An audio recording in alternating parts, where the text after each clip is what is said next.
Palabras de fe. Reflexión diaria del Evangelio.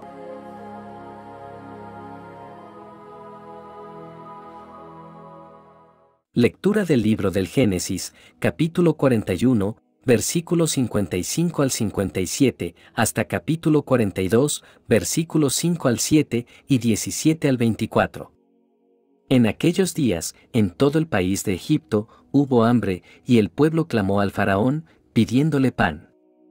El faraón le respondió al pueblo: vayan a José, y hagan lo que él les diga. Entonces José mandó abrir todas las bodegas, y abasteció de víveres a los egipcios. Y como el hambre se extendió por toda la tierra, de todos los países iban a Egipto para comprar víveres a José y remediar la carestía.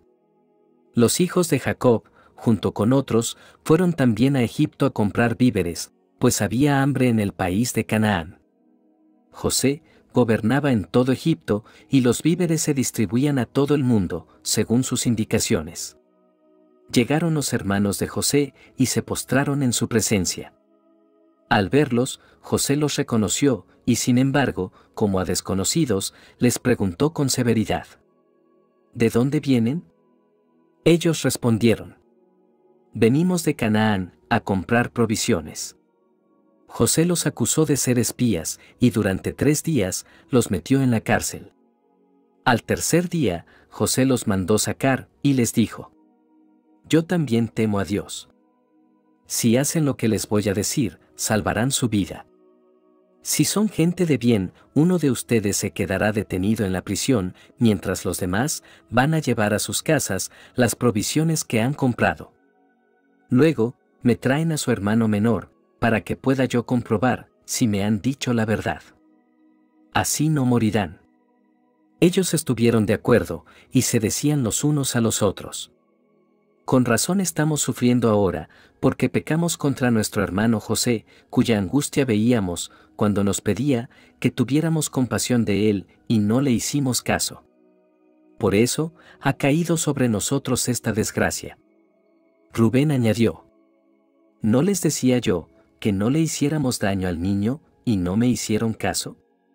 Ahora nos están pidiendo cuentas de su vida. Como estaban hablando, por medio de un intérprete, ellos ignoraban que José les entendía. Entonces José se alejó de ellos y rompió a llorar. Palabra de Dios.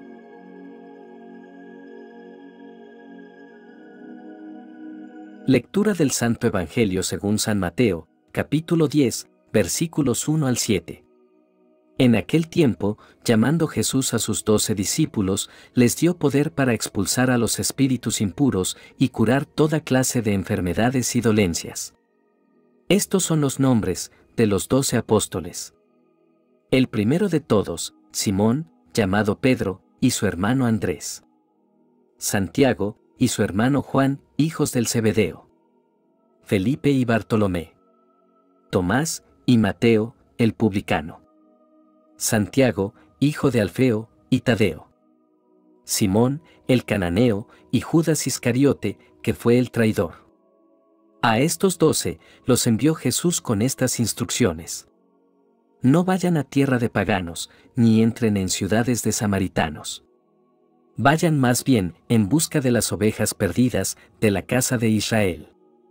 Vayan y proclamen por el camino que ya se acerca el reino de los cielos. Palabra del Señor.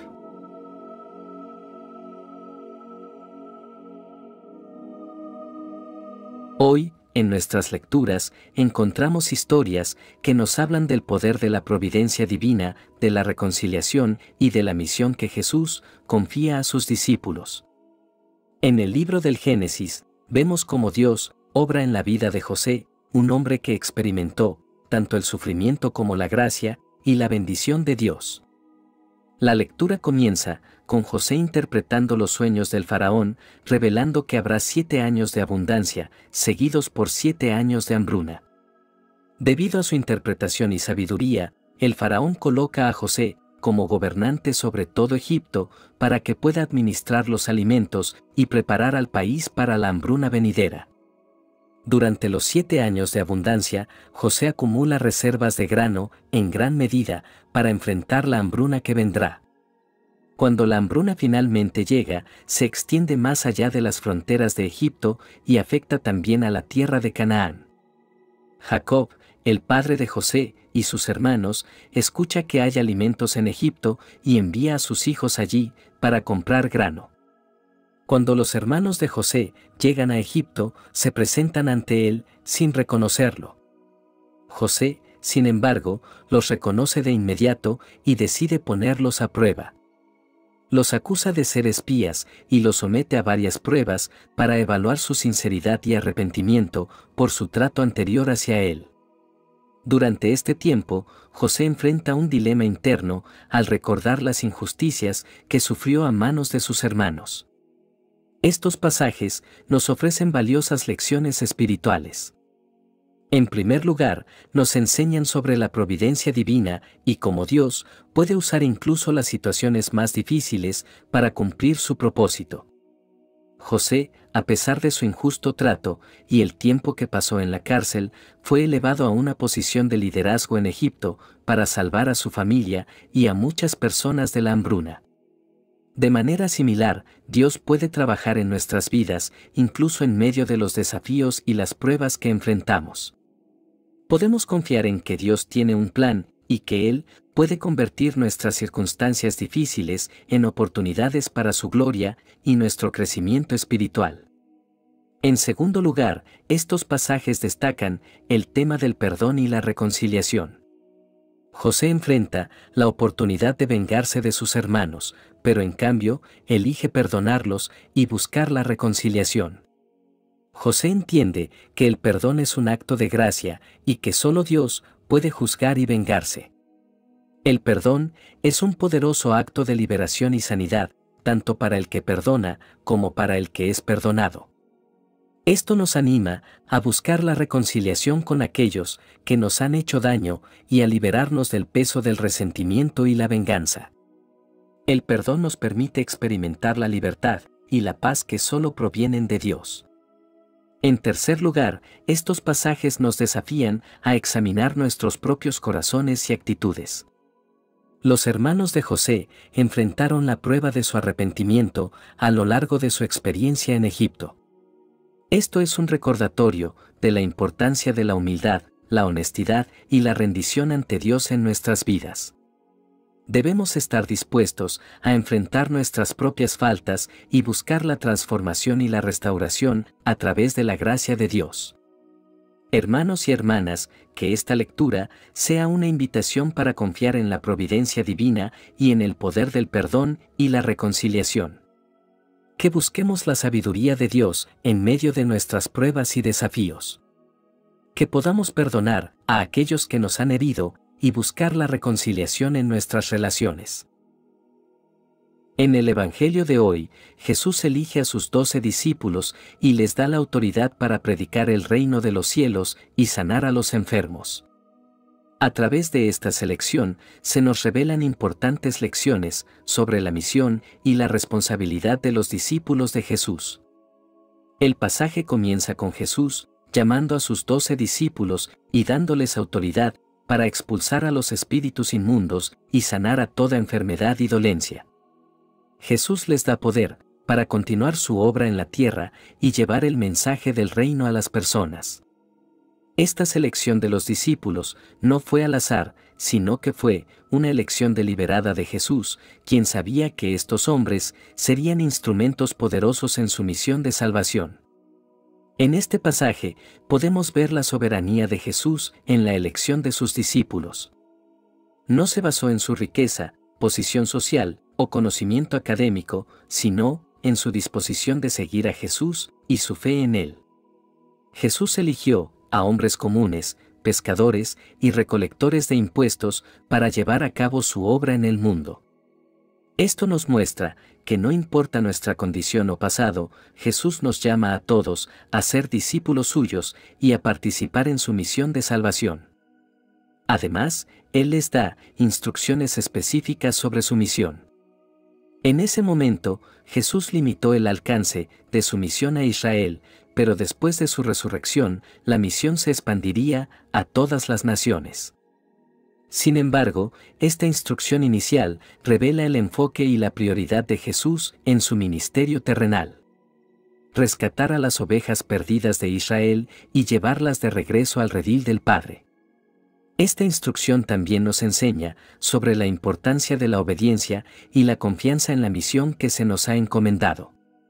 Jesús les dice a los discípulos que no se desvíen de su camino y que no entren en las ciudades de los gentiles o los samaritanos.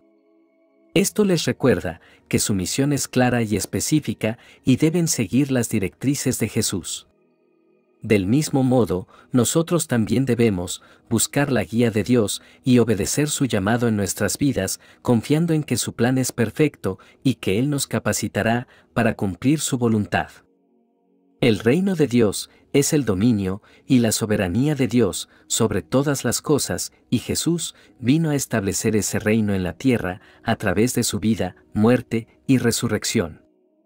Como discípulos de Jesús, tenemos la responsabilidad de proclamar y vivir el mensaje del reino, invitando a otros a experimentar la vida transformadora que se encuentra en una relación personal con Él. En esta instrucción, Jesús también nos desafía a vivir vidas coherentes con el mensaje que predicamos. No podemos proclamar el reino de Dios y al mismo tiempo vivir de acuerdo con los valores del mundo.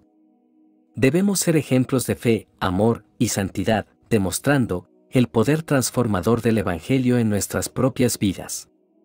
Nuestro testimonio y nuestra forma de vida deben reflejar la realidad y el impacto del reino de Dios en nosotros. En ambas lecturas vemos la importancia de la reconciliación. En el caso de José, es una reconciliación familiar. A pesar de las heridas del pasado, José se muestra dispuesto a perdonar y a acoger a sus hermanos. La reconciliación es un proceso doloroso pero liberador. Nos permite sanar las heridas del pasado y avanzar hacia una relación renovada con Dios y con los demás. Es un llamado a la misericordia, a perdonar a aquellos que nos han herido y a buscar la unidad y la paz. En el Evangelio vemos la reconciliación en un contexto más amplio. Jesús nos llama a reconciliarnos con Dios a través del arrepentimiento y la conversión y a ser agentes de reconciliación en el mundo. Esto implica amar a nuestros enemigos, perdonar a aquellos que nos han ofendido y buscar la paz en todas nuestras relaciones. Como discípulos de Jesús, estamos llamados a ser instrumentos de su amor, a seguir su ejemplo de humildad y servicio, y a trabajar por la reconciliación y la justicia en el mundo. En nuestra vida cotidiana, a menudo enfrentamos desafíos y dificultades. Podemos sentirnos abrumados por las responsabilidades, las preocupaciones y las tensiones de la vida. Sin embargo, en medio de todas estas circunstancias, debemos recordar que Dios está con nosotros. Él nos acompaña en cada paso del camino, nos fortalece y nos guía. Como José, podemos confiar en la providencia de Dios, sabiendo que Él tiene un plan para nuestras vidas y que puede convertir incluso las situaciones más difíciles en bendiciones. Además, como discípulos de Jesús, estamos llamados a responder a su envío con valentía y fe. Jesús nos llama a salir de nuestra comodidad y a proclamar su mensaje de amor y salvación a todos los que nos rodean. Nos anima a ser testigos vivos de su presencia en el mundo a través de nuestras palabras y acciones. A veces, esto puede requerir sacrificio y renuncia, pero debemos recordar que Jesús está con nosotros y nos da la gracia y la fortaleza para cumplir con esta misión. En nuestras oraciones, presentemos nuestras intenciones al Señor. Oremos. Padre amado, te agradecemos por la historia de José y sus hermanos que nos enseña el poder del perdón y la reconciliación. Ayúdanos a perdonar a aquellos que nos han herido y a buscar la reconciliación en nuestras relaciones. Concede tu gracia para sanar nuestras heridas emocionales y restaurar nuestras relaciones rotas. Te pedimos, Señor, que nos des la valentía para responder al llamado de Jesús, de ser sus discípulos y misioneros en el mundo. Concede tu Espíritu Santo, para que nos guíe y fortalezca en nuestra misión de proclamar tu reino y llevar tu amor a los demás. Te pedimos, Señor, que nos des la gracia de confiar en tu providencia divina. Ayúdanos a no preocuparnos por nuestras necesidades materiales, sino a confiar en que tú proveerás todo lo que necesitamos. Ayúdanos a ser generosos y desprendidos en compartir nuestras bendiciones con los demás. En el nombre de Jesús, oramos y te ofrecemos toda nuestra vida y nuestras intenciones. Que tu voluntad se cumpla en nosotros y que podamos ser fieles seguidores tuyos en todas las circunstancias de nuestra vida. Amén. Que la bendición de Dios te acompañe en este día. Si te gustó esta reflexión, déjanos un comentario y no se te olvide compartir con los demás la palabra de Dios.